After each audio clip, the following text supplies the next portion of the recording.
عايز اسال سؤال، الناس اللي بتقول انت حارمنا من الفراخ ليه؟ فبدات افكر. انا رح اقول لكم ليش كان حارمكم من الفراخ، الله يرحمه. لاني كل انسان بيحكي بالتخصص اللي بيعرفه او بالشغلات اللي عمال بتصير معه، او كيف بيربي الفراخ، او كيف بيستخلص اللبن او الجبن، او كيف بيطالع البيض. راح افرجيكم نموذج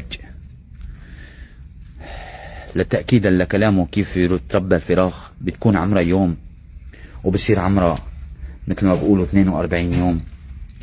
بيكون عمرها يوم بصير عمرها 42 يوم، بصير تقلها 3 كليات. انا راح افرجيكم المواد الكيماوية اللي بتنعطالها لتأكيدا لكلامه، الله يرحمه ويجعل ان شاء الله بميزان اعماله. والله انا كنت اكله كتير، بس من بعد ما سمعت الفيديو تبعه وتابعته ما عاد ادخل بيتي نهائيا، لا هي ولا كتير اكلات. وفعلا كنت امرض كتير انا، ومثل ما بقول اليوم عمري انا اليوم 35 سنة، نسع باول عمري. ما كنت اعرف ليش امرض. ما راح اطول عليكم، والبقية بحياة متابعينه كلياتها، والله يجعل مسواه جنة ويجعل ان شاء الله بميزان اعماله.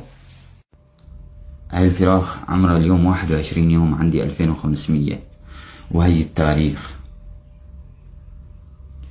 وهي الفراخ هلا راح افرجيكم اياها من جوا. هذا عمره 21 يوم، يعني انت اذا تجيب فرخة تربيها ما راح تطلع ب 21 يوم بهالصدر هذا اللي ما شاء الله لونه ازرق. حتى هادية كلياتها. تفرج.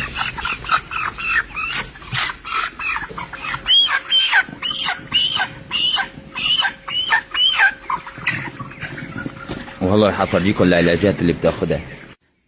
هذا اول شيء اسمه دوكسميس 50. هذا بينعطى للطير، كله مواد كيماوية، واللي بيقرأ انجليزي راح يعرف شو مكتوب هون، وبتمنى من الناس تترجمه، واللي بيعرف يقرأ انجليزي انه يترجمه.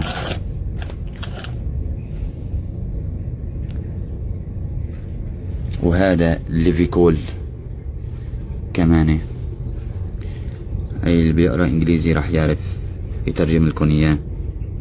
بس في كتير من الناس بتحب انه ينضحك عليها، وهذا هو بنستعمله مشان نعقم اجرينا، وبنفس الوقت بنشربه للطير. وهذا نفس الشيء. وهذا اسمه ميديكول. حتى مرسوم عليه الطير، يعني مشان ما تقولوا انه هي مواد عادية. الله يرحمك يا دكتور ضياء. بس الناس اللي بتحب اللي يضحك عليها، بس اذا ما شافت بعين الناس. وان شاء الله هالفيديو يكون بميزان اعمالي يا رب، وبتمنى ان كل انسان يشوف هالفيديو يشيره عنده وما يتركه بس عنده. وبتمنى من كل انسان كمان بيشتغل بغير مجال، مثل الالبان والاجبان والمشتقات الحليب والبيض، انه يطلع نفس الفيديو هذا ويحكي كلمة حق يوم ما ضل حق في الدنيا. هذا راح افرجيكم كيف كمان بنعطيهم العلاجات، وفي كتير علاجات راح اصوركم اياها هلا، من بيناتها الاسيد. نحن بنشربه للطير مشان يصير عنده سرعة هضم. نحن باللهجة السورية بنقول له صوص، اما بالمصري يمكن تقولوا له فراخ. وفي كتير شغلات انا بتمنى انكم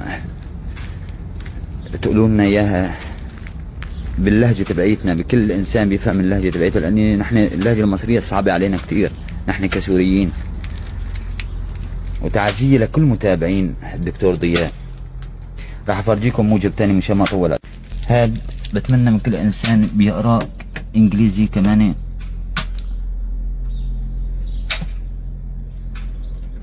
بس في كتير من الناس ما راح تحكي، بتخاف على رزقه، والرزق هو من الله.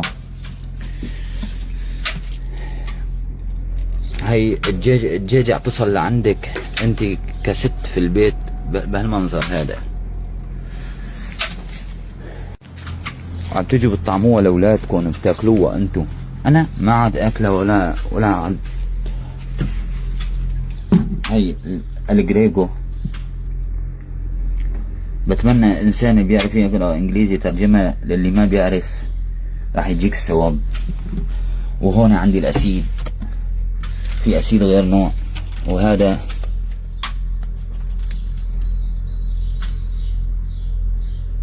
سمارت. وفي كتير اعشاب هي ما عندي منها. رح شوف الارض كيف بتصير لونها سودا من المواد الكيماوية اللي بنعطيه اياها. كل انسان بخاف الله يحكي لو كلمة حق، لاني انت عم بتضر اولادكم وعم بتضروا اهلكم وناسكم. كل انسان بيشتغل بالالبان والاجبان كمان يحكي كلمة الحق ويوقف مع الدكتور ضياء لو بكلمة، لاني والله راح يجي يوم وراح تموت وراح توقف امام الله وراح تنسئل. اللهم اني قد بلغت اللهم فاشهد، اللهم اني قد بلغت اللهم فاشهد. وبرجع بقول لكم البقيه بحياتكم كلياتكم، والله يرحمك يا دكتور ضياء ويجعل مسواك الجنه، والله يصطفل بكل انسان او بكل دكتور بيستغل المرضى تبعيته. وحسبي الله ونعم الوكيل. وكما يقول الرسول صلى الله عليه وسلم: ان القلب لا يدمع، ان العين لا تدمع، وان القلب لا يحزن، وان على فراقك يا دكتور ضياء لمحزون.